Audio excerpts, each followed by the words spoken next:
사도신경하심으로 우리의 신앙을 하나님 앞에 고백합니다. 나는 전능하신 아버지 하나님, 천지의 창조주를 믿습니다. 나는 그의 유일하신 아들 우리 주 예수 그리스도를 믿습니다. 그는 성령으로 잉태되어 동정녀 마리아에게서 나시고 본디오 빌라도에게 고난을 받아 십자가에 못 박혀 죽으시고 장사된 지 사흘 만에 죽은 자 가운데서 다시 살아나셨으며 하늘에 오르시어 전능하신 아버지 하나님 우편에 앉아 계시다가 거기로부터 살아있는 자와 죽은 자를 심판하러 오십니다. 나는 성령을 믿으며 거룩한 공교회와 성도의 교제와 죄를 용서받는 것과 몸의 부활과 영생을 믿습니다. 아멘. 찬송가 500장입니다. 물 위에 생명줄 던지어라. 누가 저 형제를 구원하랴. 우리의 가까운 형제이니 이 생명줄 그 누가 던지려나. 생명줄 던져 생명줄 던져 물속에 빠져간다. 생명줄 던져 생명줄 던져 지금 곧 건지어라. 너 빨리 생명줄 던지어라. 형제여 너 어찌 지체하나. 보아라 저 형제 빠져간다. 이 구조선 타고서 속히 가라. 생명줄 던져 생명줄 던져 물속에 빠져간다. 생명줄 던져 생명줄 던져 지금 곧 건지어라. 너 어서 생명줄 던지어라. 저 형제 지쳐서 허덕인다. 시험과 근심에 거센 풍파 저 형제를 휩쓸어 몰아간다. 생명줄 던져 생명줄 던져 물속에 빠져간다. 생명줄 던져 생명줄 던져 지금 곧 건지어라. 위험한 풍파가 곧 지나고 건너편 언덕에 이르리니 형제여 너 어찌 지체하나. 곧 생명줄 던져서 구원하라. 생명줄 던져 생명줄 던져 줄 속에 빠져간다. 생명줄 던져 생명줄 던져 지금 곧 건지어라. 아멘. 기도합니다. 사랑의 하나님, 오늘도 우리에게 귀한 날 주셔서 하나님의 이름을 찬양하며 영광 돌려드릴 수 있도록 인도하신 것 감사를 드립니다. 한 주를 시작하는 월요일 아침에 하나님 앞에 먼저 예배하며 한 주간을 시작할 수 있도록 인도하신 것 감사를 드립니다. 주여 우리를 도와주셔서 한 주간의 삶의 현장에서 직장과 사업장에 또 가정의 환경 위에서 성령께서 앞장서 가셔서 만지시고 고치시고 회복시키시는 귀한 역사가 일어날 수 있도록 주여 인도하여 주시옵소서. 사람과 사람 사이의 관계가 회복되어질 수 있도록 도와주시기를 원합니다. 하나님, 이 일을 할 때에도 하나님께서 지혜와 명철을 주셔서 모든 일들이 잘 풀려나갈 수 있도록 주님 인도하시는 귀한 모습들이 순간순간마다 더해질 수 있도록 주님 인도하여 주시옵소서. 주여, 만나야 될 사람들 반드시 만나게 하시고 하나님, 풀려야 될 문제들이 풀리는 귀한 한 주간이 되어질 수 있도록 주님 주관하여 주시옵소서. 귀한 시간에 함께 예배합니다. 예배하는 성도들의 머리 위에 안수하시고 성령께서 가장 필요한 것으로 채우시는 한 주간이 되어질 수 있도록 주님 주관하여 주시옵소서. 우리 주 예수 그리스도 이름으로 감사하며 기도하옵나이다. 아멘. 오늘 말씀 사도행전 22장에서 보겠습니다. 사도행전 22장 1절로 21절까지 말씀입니다. 제가 가진 성경은 신약성경 226쪽에 있습니다. 제가 봉독해 드립니다. 부형들아, 내가 지금 여러분 앞에서 변명하는 말을 들으라. 그들이 그가 히브리 말로 말함을 듣고 더욱 조용한지라. 이어 이르되, 나는 유대인으로 길리기아 다수에서 났고 이 성에서 자라 가말리엘의 문화에서 우리 조상들의 율법에 엄한 교훈을 받았고 오늘 너희 모든 사람처럼 하나님께 대하여 열심히 있는 자라. 내가 이 돌을 박해하여 사람을 죽이기까지 하고 남녀를 결박하여 옥에 넘겼으니 이에 대제사장과 모든 장로들이 내 증인이라. 또 내가 그들에게서 다메섹 형제들에게 가는 공문을 받아가지고 거기 있는 자들도 결박하여 예루살렘으로 끌어다가 형벌받게 하려고 가더니 가는 중 다메섹에 가까이 갔을 때에 오정쯤 되어 호련히 하늘로부터 큰 빛이 나를 둘러비치매 내가 땅에 엎드러져 들으니 소리 있어 이르되, 사울아 사울아, 내가 왜 나를 박해하느냐 하시거늘 내가 대답하되 주님 누구시니까 하니 이르시되, 나는 내가 박해하는 나사렛 예수라 하시더라. 나와 함께 있는 사람들이 빛은 보면서도 나에게 말씀하시는 이의 소리는 듣지 못하더라. 내가 이르되, 주님 무엇을 하리이까? 주께서 이르시되, 일어나 다메섹으로 들어가라. 내가 해야 할 모든 것을 거기서 누가 이르리라 하시거늘 나는 그 빛의 광채로 말미암아 볼 수 없게 되었으므로 나와 함께 있는 사람들의 손에 끌려 다메섹에 들어갔노라. 율법에 따라 경건한 사람으로 거기 사는 모든 유대인들에게 칭찬을 듣는 아나니아라는 이가 내게 와 곁에 서서 말하되, 형제 사울아 다시 보라 하거늘 즉시 그를 쳐다보았노라.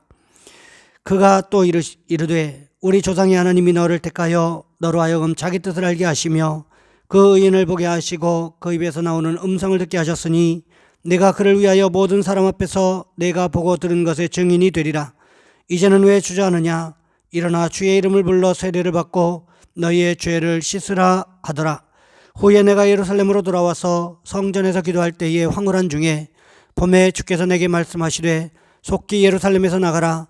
그들은 내가 내게 대하여 증언하는 말을 듣지 아니하리라 하시거늘 내가 말하기를, 주님, 내가 주를 믿는 사람들을 가두고 각 회당에서 때리고 또 주의 증인 스데반이 피를 흘릴 때에 내가 곁에 서서 찬성하고 그 죽이는 사람들의 옷을 지킨 줄 그들도 아나이다. 나더러 또 이르시되, 떠나가라. 내가 너를 멀리 이방인에게로 보내리라 하셨느니라. 아멘. 오늘 본문의 말씀을 가지고 바울의 간증이라는 제목으로 함께 말씀을 살펴보겠습니다. 최종국 선교사님께서 쓰신 사랑합니다 라는 책이 있습니다. 아직 신앙을 받아들이지 않은 연로한 부모님이나 가족이나 친구들에게 선물하기 참 좋은 책이라는 생각이 듭니다. 주인공의 아버지가 어느 날 폐암 말기라는 진단을 받게 됩니다. 병원도 더 이상 손을 쓸 수 있는 상황이 아니라면서 수술을 거부합니다. 어느 날 아들은 퇴근을 하면서 오랫동안 미뤄왔던 말을 하기로 결심을 했습니다. 평소에 한 번도 하지 않았던 이 말을 하려고 하니까 굉장히 망설여지고 또 몹시 쑥스러웠습니다. 그럼에도 불구하고 찾아가서 아버지에게 말씀을 드립니다. 아버지, 저는 아버지가 참 존경스러워요. 평생 자신에게 주어진 일에 최선을 다하시는 아버지의 모습을 보고 제가 배운 것이 많은 것 같아요. 그 말을 듣고 아버지가 대답하셨습니다. 그래, 고맙구나 내 아들아. 내가 널 많이 사랑한다. 아버지도 그 말을 얼마나 힘들고 어렵게 꺼내셨는지 그 표정만 봐도 충분히 알 수가 있었습니다. 눈에서 눈물이 뺨을 타고 흘러내리고 있었습니다. 아버지는 예수님을 믿지 않으셨었는데 교회 나가 구원과 영생 그리고 하나님 사랑에 관해 듣고 기독교 신앙을 받아들이게 되었다라는 거예요. 사소한 오해로 별거에 들어갔던 어머니와 극적으로 화해하고 온 가족이 지켜보는 가운데 감동적인 세례식이 치러졌습니다. 세례를 받는 아버지는 울고 계셨습니다. 눈앞에서 벌어지는 이 광경이 믿어지지가 않았던 거지요. 어머니가 이렇게 말씀하십니다. 내 아버지가 우는 모습은 처음 본다. 저 무심한 양반이 그래도 눈물은 있었구나. 아버지는요, 신앙 안에서 조용하고 담담하게 삶의 마지막 시간들을 정리한 후에 아들의 가슴에 영원히 기억될 신앙 간증을 하고 하나님 나라로 떠나셨습니다. 그저 착하게만 살면 되는 줄 알았습니다.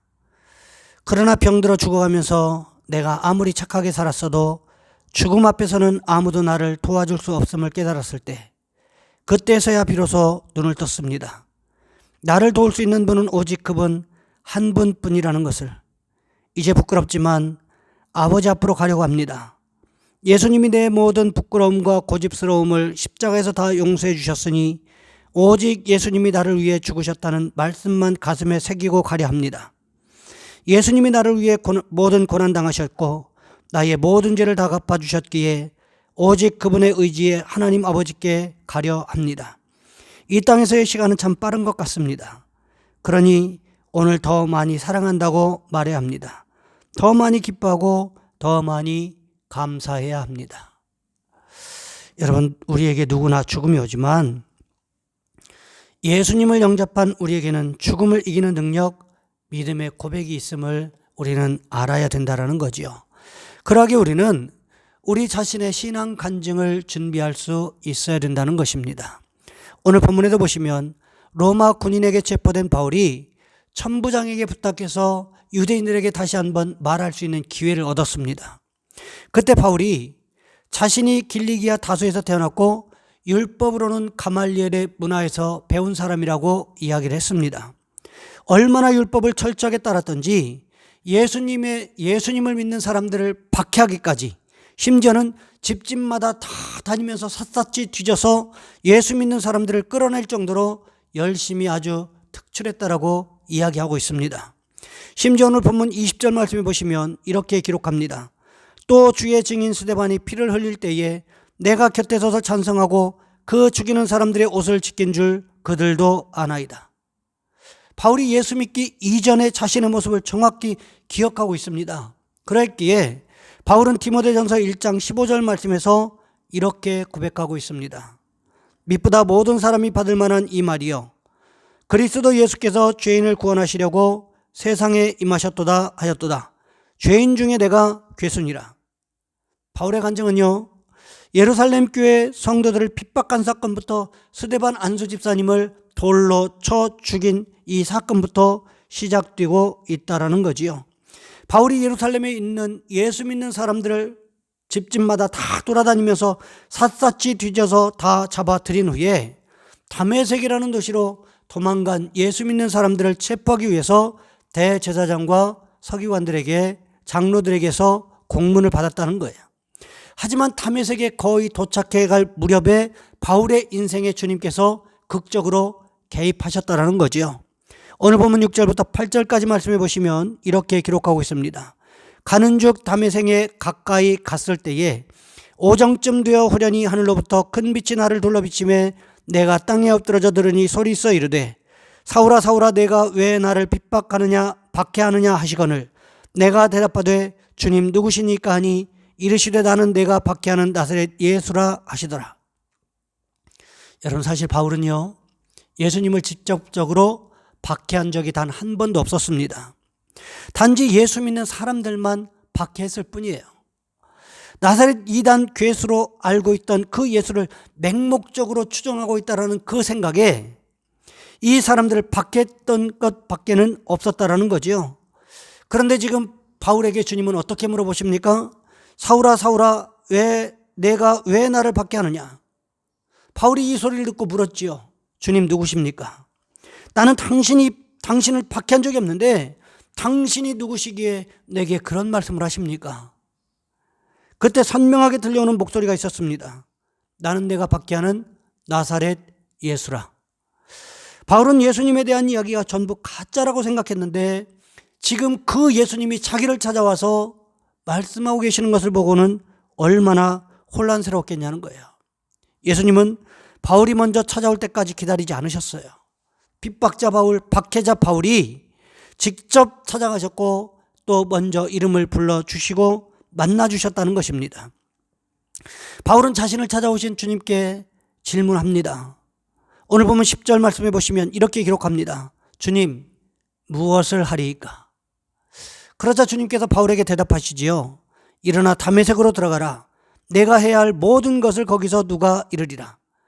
마치 주님은 바울이 이런 질문을 할 줄 알기라도 하셨던 것처럼 미리 그에 대한 대답을 준비해 놓고 계셨다는 거예요. 주님은 바울을 부르실 때 이미 모든 상황들을 다 준비해 놓고 계셨다는 거지요. 그렇다면 우리를 부르신 주님 어떻게 하셨을까요? 바울만 모든 것을 준비해 놓고 부르셨을까요? 그렇지 않다는 것입니다. 우리를 부르실 때에도 이미 바울을 부르시기 전에 다 준비해 놓으셨던 것처럼 우리를 부르실 때에도 모든 것을 다 준비해 놓고 부르고 계시다라는 거지요. 바울은요, 주님 말씀에 따라 다메섹으로 들어갑니다. 그곳에서 누구를 만났습니까? 오늘 보면 12절 말씀해 보시면 이렇게 기록하고 있습니다. 율법에 따라 경건한 사람으로 거기 사는 모든 유대인들에게 칭찬을 듣는 아나니아를 만났다라고 기록하고 있지요. 아나니아가 무슨 말합니까? 오늘 보면 15절 말씀해 보시면 이렇게 기록합니다. 내가 그를 위하여 모든 사람 앞에서 내가 보고 들은 것에 증인이 되리라. 또 주님께서 직접 어떻게 말씀하십니까? 오늘 보면 21절 말씀해 보시면 이렇게 기록합니다. 나더러 또 이르시되 떠나가라. 내가 너를 멀리 이방인에게로 보내리라 하셨느니라. 그러기에 바울 선신서에서는 끊임없이 이렇게 기록하고 있습니다. 고린도전서 1장 1절 말씀해 보시면 하나님의 뜻을 따라 그리스도 예수의 사도로 부르심을 받은 바울. 고린도후서 1장 1절 말씀해 보시면 하나님의 뜻으로 말미암아 그리스도 예수의 사도된 바울. 갈라디아서 1장 1절 말씀에 사람들에게서 난 것도 아니요 사람으로 말미암은 것도 아니요 오직 예수 그리스도와 그를 죽은 자 가운데서 살리신 하나님 아버지로 말미암아 사도된 바울. 에베소서 1장 1절 말씀에 하나님의 뜻으로 말미암아 그리스도 예수의 사도된 바울. 빌립보서 1장 1절 그리스도 예수의 종 바울. 골로새서 1장 1절 하나님의 뜻으로 말미암아 그리스도 예수의 사도된 바울.